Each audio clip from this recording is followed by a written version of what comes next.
What is up guys, Ramhana1 here, and welcome to Yu-Gi-Oh! Number 43.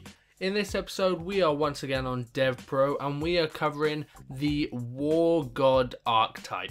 Now the War God Archetype is a new archetype coming in the Judgment of Light set, and the War God Archetype revolves around beasts, beast warriors and winged beasts. They are all of the light type, and it's a very interesting archetype, I must say, because a lot of the cards rely on a lot of graveyard support, but as well as graveyard support, banished monster support and the banished zone support. So it's a very interesting archetype in that aspect. So I'm just going to go over a few of the cards here. So our main guy of the archetype, and whoever uses these things in the anime, this is the main one, and it is War God Yamato. Once per turn during your end phase, you can add one War God monster from your deck to your hand, then send one card from your hand to the graveyard. You can only control one face-up War God Yamato. I don't like that last bit of the effect. You can only control one of these. I don't like that.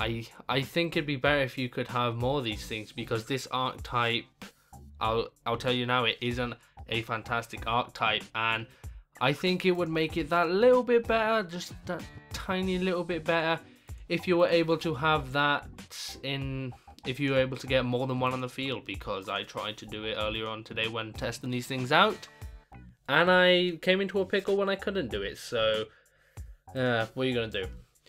War God Vessel Murakumo, they're all Japanese, I can't really pronounce them, and that's the only War God. Then we have the XYZ, which is a War God Emperor, and all these other ones that I'm about to describe are the War God Vessels. So these are the kind of the support cards for the, I'll say more, the main War Gods, because there are probably going to be more War Gods in future packs. The dark archetype pack that is meant to come out, so I think we'll see a couple of War Gods thrown into that. So we have this Vessel. If you control a War God beast type or beast warrior type monster, you can banish this card from your graveyard to target one face up card your opponent controls, destroy that. You can only use the effect of War God Murakumo once per turn. So the only beast warrior type is the Yamato, as well as the XYZ Susanoo. So yeah, you've got to kind of have those on the field to get a lot of these things effects. This one here, during your either player's turn, when a face-up War God monster you control is targeted by a card effect, you can banish this card from the graveyard and negate their effect, so that's like another grave trap. Taruta, this one has to stay on the field. Other face-up beast, beast warrior, and wing type monsters cannot be destroyed by battle, so not a bad card there either. He has a nice 2,000 defense points, so he can protect himself. The Habakiri. During damage calculation, when a War God beast type warrior monster you control battles, you can send this card from your hand to the graveyard. The original attack of the monster is doubled. Again, only works with Yamato and Susanoo. But this is a good card. The game duel you're seeing on the screen now, I actually win the duel with this card. It's like a Honest for the War Gods, and I prefer that about cards. I mean, Honest is a very powerful card because it can be used in a lot of decks. I think it can even be used in this one because these are lights, but this one is actually pretty good. You don't have to be battling a monster, you can just attack them directly and send it to the grave, double the attack, win the duel. So pretty good card there. And the last one, Orochi. During your main phase 1, you can send this card from your hand to the graveyard, target one War God monster you control. That target can attack your opponent directly. So I guess you can combine Orochi with Habakiri and get a nice beefy direct attack on your first go. So I like that. I'm using that with Compulsory. I have been. Just bounce those cards back after it, so if they got any flip effects or whatever, they have to reset them and do them again. So not a bad combo, you know. Then they have the traps and spells. They have one sword manifestation. You can either add one War God in the grave to your hand, or one banished War God to the grave. This spell is pretty good. War God Advent. If your opponent controls a monster and you control no monsters, target one war god in your graveyard and one of your banished war gods, special summon those targets, and they cannot be used as XYZ materials, except for the summon of a beast, beast warrior, or winged beast type. And that's a pretty good card. It's easy to get some XYZs out.